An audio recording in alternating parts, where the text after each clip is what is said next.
Rồi, xin chào toàn thể các bạn. Ngày hôm nay thì mình Tùng Guitar Xuân Mai xin trở lại với kênh dạy đàn tại Steam Xuân Mai. Thì qua một khoảng thời gian vừa rồi thì cũng vừa trải qua kỳ thi, nên là mình cũng bận làm việc với công tác thi quá, nên là cũng chưa lên được những clip dạy âm nhạc cho mọi người được. Thì ngày hôm nay thì chúng ta sẽ đến với một cái nội dung mà chúng ta phân tích một cái bản nhạc và không liên quan gì đến nhạc cụ ngày hôm nay. Đấy. Như tôi nói là trong cái quá trình chúng ta học âm nhạc thì đôi khi chúng ta cũng cần có những cái khoảng thời gian để chúng ta nghiên cứu chuyên sâu về một số bản nhạc, cách đọc nốt nhạc, cũng như là những để chúng ta ôn lại những kiến thức mà chúng ta đã học trước đó. Thì ở bài 9 thì tôi đã nói qua về vấn đề các cái trường độ và cao độ của các nốt. Thế thì để minh họa cho cái kiến thức đó thì chúng ta đến một cái bản nhạc của nhạc sĩ Ngô Thị Miên. Và ở đây thì tôi có soạn cả bản nhạc với khóa son cũng như là tab ở dưới để chúng ta có thể là dễ dàng chơi guitar. Và chúng ta cách đọc tab thì chúng ta cũng đã tìm hiểu rồi. Cái thứ tự thì tôi cũng không nhắc lại nữa. Và nhìn vào tab đây thì chúng ta sẽ thấy rằng là chúng ta đánh cái phím nào trước, phím nào sau. Tuy nhiên là để ấn định cho cái phím đó là nốt gì thì chúng ta sẽ phải đối chiếu ở trên khóa son, cái dòng ở trên. Bài Riêng Một Góc Trời này là một nhạc phẩm của Nguyễn Thị Miên viết ở nhịp 3/4.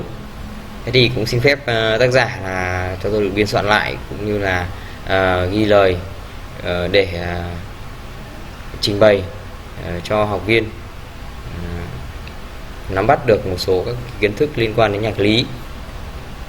Thế thì ở trong bản nhạc này thì tôi đang để cái tốc độ tempo là 80 vừa phải. Và chúng ta có thể là nghe qua một lần. Khi nghe thì chúng ta có chú ý là những cái trường độ và cao độ của các nốt nó sẽ được diễn hoạt như thế nào đó. Thì chúng ta lưu ý là cái nốt đơn này, các nốt đơn, nốt đen chấm dôi, nốt đơn, rồi các nốt đen, nốt trắng thì nó ngân dài như thế nào, thời gian là bao lâu. Đấy, thì chúng ta cũng để ý từng tí một. Rồi những cái dấu này nó có ý nghĩa gì. Đấy, cái dấu này là bắt đầu cái đoạn lặp lại, và cái đến dưới này là kết thúc cái đoạn lặp lại. Có nghĩa là cái đoạn nhạc ở trong hai cái dấu này thì nó sẽ được lặp lại một lần, và sau đó thì sẽ đến cái lời thứ hai thì nó sẽ đến những cái lời tiếp theo. Thì chúng ta có thể nghe ví dụ qua một đoạn.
Rồi, đấy là toàn bộ bản nhạc mà chúng ta vừa được nghe, nhạc phẩm Riêng Một Góc Trời của nhạc sĩ Ngô Thụy Miên. Thế thì ở đây chúng ta cần lưu ý một số các cái ký hiệu như sau. Trong khung nhạc, tôi chỉ lưu ý một số các cái điểm thôi, bởi vì thời lượng video có hạn, và nếu như các học viên có cái nhu cầu tìm hiểu sâu hơn thì tôi sẽ giải thích kỹ hơn trong cái khóa học tới, cũng như là các cái tài liệu mà tôi soạn này thì tôi sẽ gửi cho các học viên để tự tập và nghiên cứu ở nhà. Có thể là mọi thắc mắc thì có thể là hỏi tôi. Thì đầu tiên chúng ta nhìn thấy cái ô nhịp, cái khung nhạc đầu tiên, thì chúng ta có thấy là cái dấu lặng đen chấm dôi ở đây, thì chúng ta sẽ không có, gần như là cái khuôn này là ô nhịp lấy đà, và có thể nói là nó im lặng ở một phách rưỡi. Đấy, nốt lặng đen thì nó có giá trị bằng một nốt đen là một phách, nhưng mà lại chấm dôi nữa, chấm dôi thêm cái chấm nữa, nên là nó sẽ có cái thời gian im trong khoảng một phách rưỡi, thì tôi cứ cho là 1 giây rưỡi đi. Đấy. Còn tất cả cái nốt như thế này nó chỉ là các cái nốt đơn, và hai cái nốt đơn đứng cạnh nhau thì nó sẽ được nối bởi một cái gạch nối như này, nối ngang như này.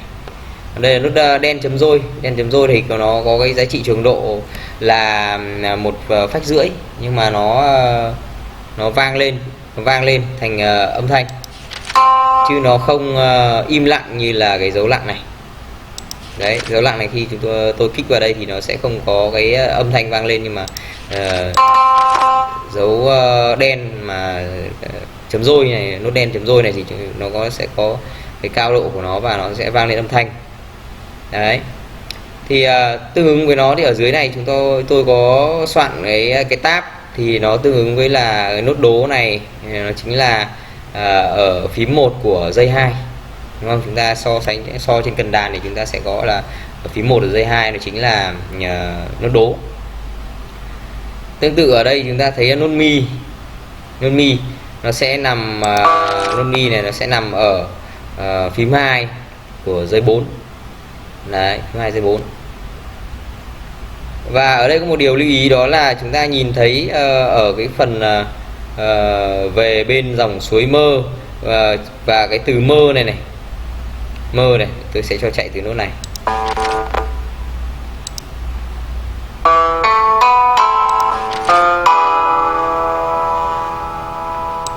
Đúng chưa ạ? Thế thì cái từ mơ này thì nó chỉ vang lên ở cái nốt trắng chấm dôi đầu tiên, và nó tiếp tục ngân đến cái nốt đen chấm dôi thứ hai ở dòng dưới này. Và cái nốt đen chấm dôi thứ hai này nó ngân từ cái từ mơ này, nên là cái phần này là có cái dấu nối, có một cái dấu nối giữa hai nốt mi này, và nó chỉ vang lên ở cái nốt trắng chấm dôi đầu tiên thôi. Còn cái nốt đen chấm dôi thứ hai nó sẽ không vang nữa, mà nó sẽ mặc định là cái thời gian nghỉ. Và từ đó thì đối chiếu xuống cái phần tab của chúng ta sẽ có cái nốt mi này nó nằm ở phím 2 của dây 4. Thì nốt mi nằm ở phím 2 dây 4 này nó sẽ được đóng ngoặc bởi một cái ngoặc đơn. Thì có nghĩa là phím 2 này, nốt mi này sẽ không vang lên. Đấy, tương tự thì chúng ta cũng thấy rằng là những cái nốt cùng cao độ ở đây là nốt C, tình như lá úa rơi đây, thì ví dụ tôi cho chạy từ nốt này. Đấy.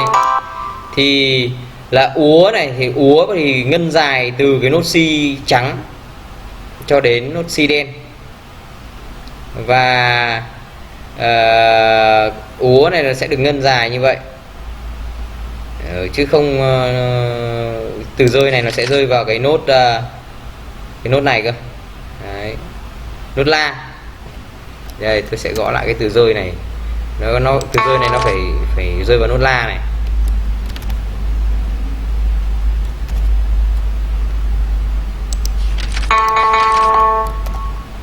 Đấy, cái rơi này nó sẽ rơi vào nốt la. Đấy, thì chúng ta sẽ thấy như sau. Đấy, thì đó là chuẩn.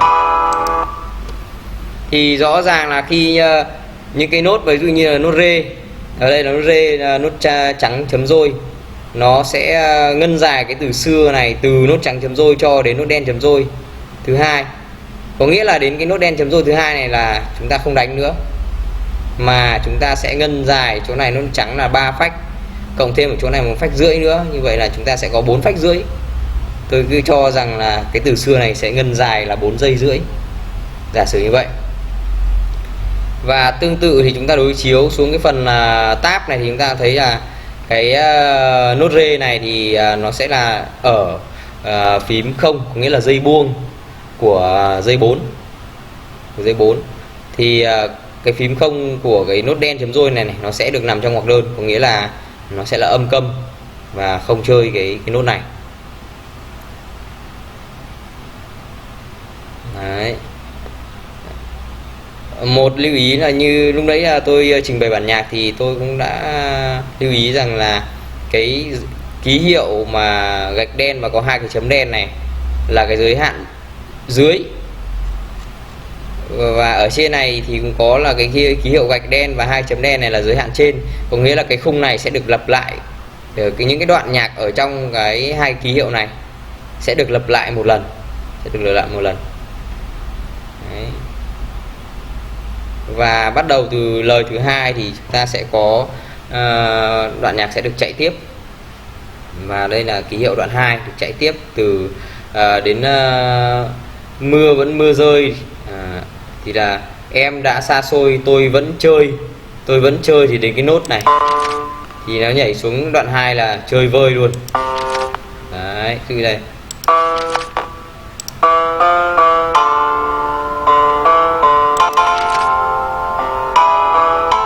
đó, thì đấy là cái nguyên lý của bản nhạc. Và cái dấu quay lại, lặp lại một lần và tiếp theo là các lần khác. Ở đây chúng ta cũng thấy xuất hiện một dấu lặng, đây là dấu lặng trắng, nó có giá trị là 2 phách. Chính vì vậy 2 phách cộng thêm cái nốt này nốt đơn nửa phách, nốt đơn này nửa phách, và cộng vào nó sẽ thành là 1 phách, và cộng với nốt lặng trắng này nó sẽ thành là 3 phách, thì trùng với cái nhịp 3/4, đó là nhịp 3/4, bài này viết là nhịp 3/4. Và đây chúng ta cũng lưu ý thêm một cái nốt đơn là nốt son này, mà nó có cái biểu tượng cái dấu thăng này, thì chính là bản nhạc và tác giả đang muốn nói đến là nốt son, nhưng mà chúng ta sẽ phải tăng lên một nửa cung, tức là thăng lên cao độ một nửa cung nữa, thì nó là nốt son thăng, chứ không phải chơi nốt son. Đấy. Còn có một số những cái bản nhạc thì ngay đầu bản nhạc, ngay đằng sau khóa son này, nó sẽ có những cái biểu tượng 1 dấu thăng, 2 dấu thăng hay 3 dấu thăng, tùy theo vị trí các nốt nhạc. Thế thì chúng ta sẽ so sánh là chúng ta sẽ tìm là dấu thăng đấy nó đặt ở cái nốt nào, thì tất cả các nốt đó ở trong bản nhạc đều phải thăng. Tuy nhiên là trong bản nhạc cũng có những cái điều cá biệt, đó là có những cái dấu son này là nó muốn nguyên nốt son này thăng thôi, thì tác giả sẽ đặt nguyên nốt son này thăng, được chưa ạ? Đó, thì đây là một cái mô tả về khái quát về cái bản nhạc mà nó cũng không phức tạp lắm. Thì nếu như các bạn có muốn hỏi thêm thì có thể là inbox trực tiếp cho tôi, cũng nhắn tin trực tiếp cho tôi qua cái trang fanpage của trung tâm STEAM Xuân Mai, hoặc là qua số Zalo 03737 56777 để hỏi thêm thông tin chi tiết. Xin cảm ơn các bạn.